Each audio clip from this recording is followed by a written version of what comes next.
Hello everyone, my name is El Parnaso and Fydraulis Harmonia exposes Kultung like you have no idea. So let's talk about that first. Here in my banish pile I have 3 of possible targets for Fydraulis, and from the last decklist that you've been seeing regarding the Kultung, this one is surprisingly lacking in a lot, if not almost all of them. And why? Because it sounds weird, right? Why I'm going to keep, for example, a bounce instead of a card that actually put a monster in as a continuous trap, something that in today's meta is almost impossible to interact with, because for example, snake eyes are not here anymore, right? So why is this? Because of something very crucial when it comes to how the Kultun deck works, and is that Enigmaster, in order to do that effect, needs to let me see. Okay, needs to discard one card. Why is this important? Because Kultun is a deck that, yes, all does almost everything almost all the time, but it does it because the Kultun cards needs very desperately to be any kind of +1 that they can achieve in order to always have resources and justify the card that you are using the most, because it's very difficult to actually recover your cards otherwise. Therefore, and because how Kultun don't interact that well with using cost from the hand for non-engine effects, the Enigmaster results very costly for just to justify its strong effect. Unlike, for example, the Ignister or the Malon, both of them can function by themselves in the graveyard, right? So by this logic, you can understand a lot of things about the Kultun cards. For example, Rotary. Yes, I know that they looking at your hand and then searching a spell of their engine sounds very busted. But at the end of the day, you need to realize that these kind of effects and advantages are very necessary for the Kultun cards in order to not suck. At the end of the day, this is the reason why this card has such a strong effect, because without them, the Kultuns are, very mid for what they achieve and what they can do, right? Like, come on.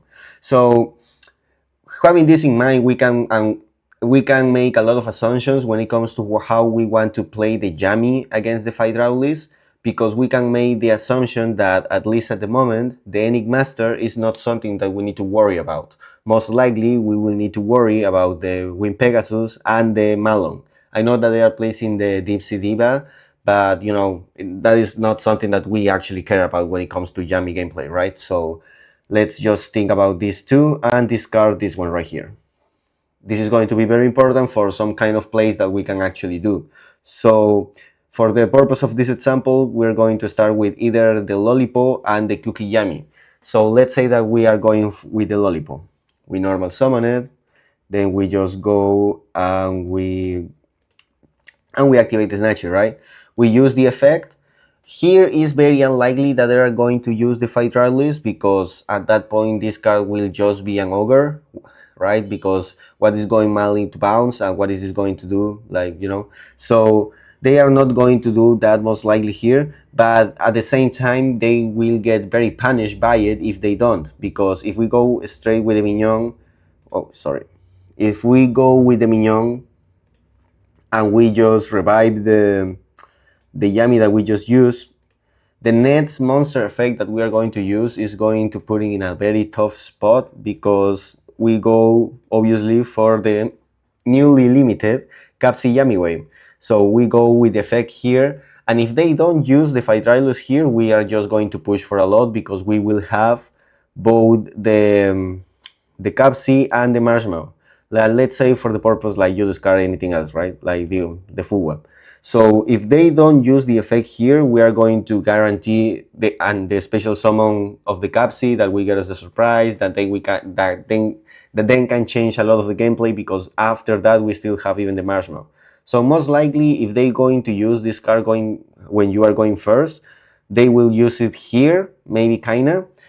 Now, if they do, they are going to get a lot more punish even if when that they may think, because now that you know that they are not going to play the ending master, you don't need to get worried about the scenario of your snatchy getting put as a continuous trap. You only had to worry about the snatchy being bounced, which is something that you can replace a lot, right? Like for example, they use the Fydraulis here. If you started with either the lollipop and the cookie, you can, and always depends, right? Because maybe you value having the sync in the graveyard, or maybe you don't have resources to generate it after. But in just a template as an example of how you can take advantage of the knowledge of this not being in the extra deck because of how the Q tune is desperately for resources, you can just change here. Yes, I know that the Fydraulis won't target, but and here you are putting him in a situation when they are forced to use the Malon instead of the Pegasus, because yes, they can generate the Pegasus, which is kind of a very strong disruption against you, because whenever you are trying to play the game, you are going to pop a monster with Cookie and you're going to pop a card with a Cookie. Therefore, they are going to have two different scenarios when the Pegasus actually can resolve against just the development of your engine.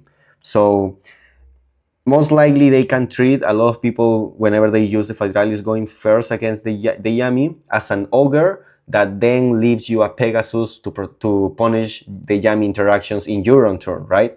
So here, if we start with Lollipop, we can punish and force him to just generate the other one, because if they put the Ignister, we can just banish it, and then we still will have a monster on the board, right? Because the Fydraulis could only pop one.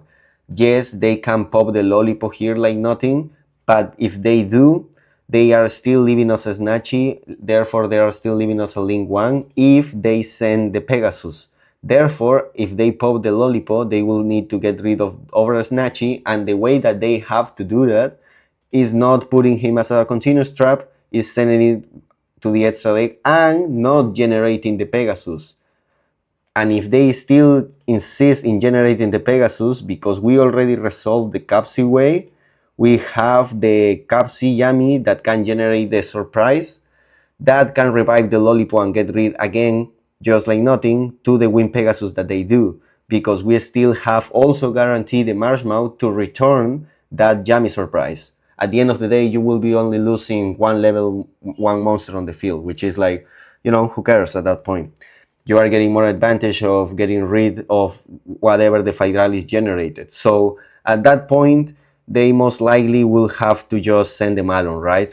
And if they do, that's just kind of a shitty interaction for what they are doing in the Fydraulis, because you have no monster on the board, you have the Marshmallow here, and then you can just keep playing the game like nothing, right? So as you can see, going first against Fydraulis Harmonia, because of this knowledge, get you a lot of good advantage, because if you didn't use in the development of your combo the SP Little Knight to get rid of the Wind Pegasus, because you started with, for example, Lollipop, or for example, you started with a cookie that if you revive it will get rid of the Fydraulis Harmonia, and then you can use the SP to clear the Wind Pegasus, instead of something that is very important, which is using the SP to get rid of the Fydraulis Harmonia. So you don't have any more issues of having a big monster on your board that can just go straight to battle, right? So this is why I kind of trying to say and insist that the quality of the monster, of the Yami monsters in your hand, are even kind of stronger than it was some weeks ago, because of things like this, like having the cookie, or having the Lollipop. It's very strong when it comes to try to interact with cards like Pegasus or etc. Right? So this is when it comes to how Yami goes first against the Fydraulis, and how you are kind of fine. Like, this is just like interacting with Ogre or Ghostbell, people using Ghostbell preemptively. Like, at the end of the day, it's just kind of a one-on-one exchange, if not less, depending on what other cards you have in your hand. And in this case, like, it is not the end of the world. something that you need to have in mind though is that if they save the Fydraulis for their turn or they draw it as a 6 card, you need to have kind of respect of that possible scenario and try to generate one synchro Yami on the field and another one synchro in the graveyard plus your Yami surprise. This is kind of your template. Like I don't have the the another synchro, but imagine that there's one right here. The idea of trying to respect the Fydraulis is that this template of a synchro monster on the field, a synchro monster in Yami in the graveyard, and the quick spell is more important than ever in order to try to diminish this card also as a board breaker. You need to respect the fact that yes, the Fydraulis don't target, but to remember that this one does. So you will be kind of fine at that point if you respect the idea that your basic template as an end board and the quality of your monsters Yami is just higher than before, like in these kind of senses, right? So the other thing that I wanted to discuss is when it comes to anything that you are trying to mix with the Yami cards, right? So let's just disappear all of these ones for a moment and let's start with the Asamina variant. So I think that Fydraulis is really, really tough to face when it comes to the Yami Asamina versions because it forces you to make a monster effect on the field, which is an opportunity for your opponent to trigger the Fydraulis. And in this case, popping the Diablaster will guarantees that you don't have access to your level 1 extender because you can't make Dark Magician of Destructions anymore. The only way you have is with the Diablaster Witch. And then you still need to have a way to deal with the Pegasus that they are sending on their turn if you achieve your Yami plays, because the deception alone, even with the Camellia tech, is not enough in order to achieve two monsters on the field. You will be forced to make normal summon a hand trap, or at that point just expose the Yami that you have. Because remember that besides all that, you also need to send one card from the Diablaster. So, it's kind of a tough scenario. And at the same time, something that you need to have in mind too is that even if you achieve the Asamina M board, the Sylvia is very poor when it comes to try to deal with a lot of cards right now because it don't destroy. So you can negate one of the search of the kill tunes on board. You're losing a monster, they are not losing it, they still have the condition of use any material from the hand, therefore they may still play. You are not punishing your opponent that much when your Sylvia is on the board and is resolving. Another thing that is very worrying about how these cards work is that the SP Little Knight a lot of the times is going to be as part of your M board, right? So if another part of your M board is a monster of the same attribute but different type, you are exposing yourself to a very popular card in the meta, even in single one sometimes, which is super polymerization, because the targets that people are using is obviously the Theseus and the Mood Dragon. They are not playing Garuda, so that, or most of the time they are not playing Garuda, so that's kind of a safe bait to try to just push with the idea of disrespecting Garuda but respecting Mood Dragon. So because of that, you are very exposed here because the Mood Dragon is an interaction against your Yami Embor too when it comes to prevent targeting, right? So that's some arguments to say that because of how Fydraulis works and because of the decks that use Fydraulis to work, like Kultun, a very popular deck that you need to respect, obviously, you kinda can afford to meet Yami with the Asamina cards no more because of these kind of reasons. Even if you achieve the plus of the M board, what you are leaving is not that strong. Even against the Harmonia, if you use the Sylvia against the Harmonia, they are still gonna have it in their hand, and it's not like Nibiru when okay, I need to make 5 summons again in your turn, so your Nibiru can be actually useful. It's not like that anymore. All the Harmonia needs to be achievable and activable in your turn or whatever fuck turn is for you to activate a monster effect on the field, which is something that all the Yami monsters does as interruptions. So Like, you feel me? It's very easy for your opponent to use Harmonia in the next turn because it's still in their hand. Like, so Sylvia is not that strong anymore, I feel like.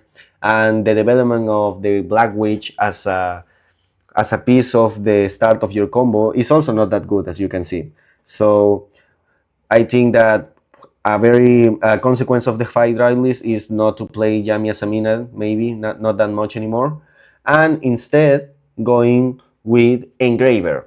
They didn't do shit to any of the Fiancement cards, so you can play whatever read you feel comfortable, but something that helps you a lot to play and respect the Fydraulis Harmonia is Fiancement Engraver.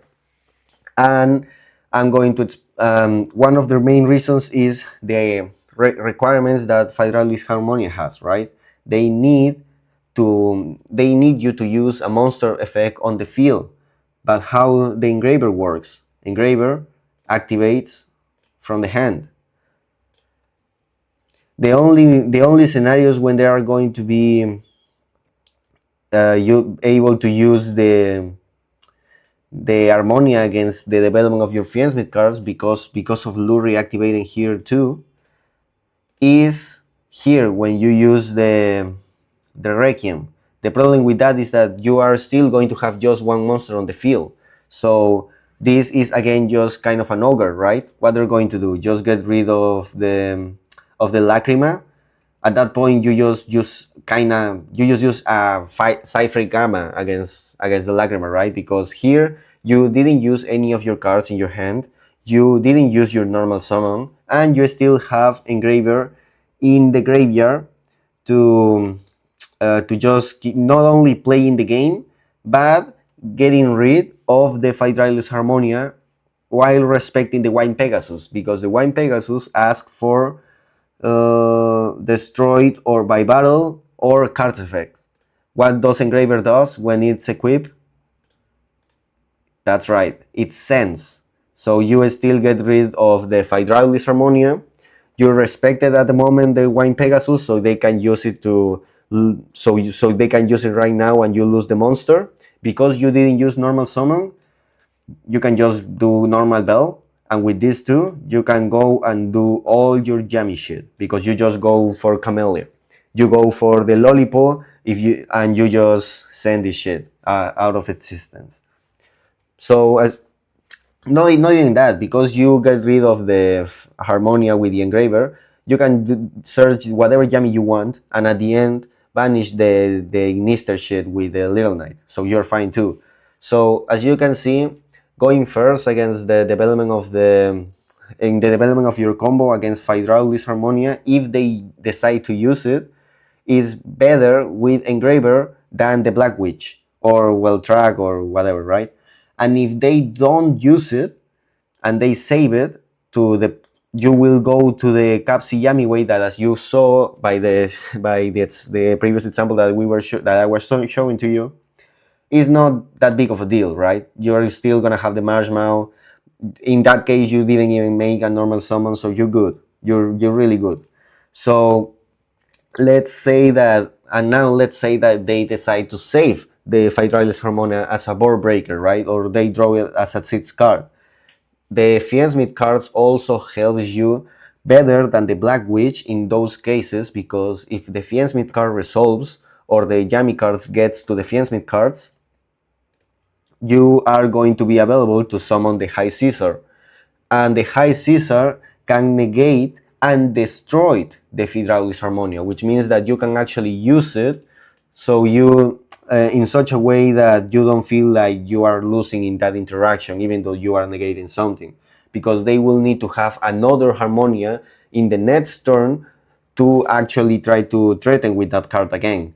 And if you still have another material from this, it can get rid of that Harmonia too. So the Caesar interaction is very likable in that comparison, also because it's a water monster. That means that whenever you are leaving these two plus your Yami shit, you are still respecting the targets of Super Poly available in the meta right now. So you're fine, right? So there are more reasons to favor the Yami Fiensmith against the Yami Asamina in this format, but these are the main reasons around the Fydraulis Harmonia and how you can play against the card. So if you enjoyed this video, leave a like, leave a subscribe, share it with your people so the channel can grow, and I'll see you in another video. Bye bye.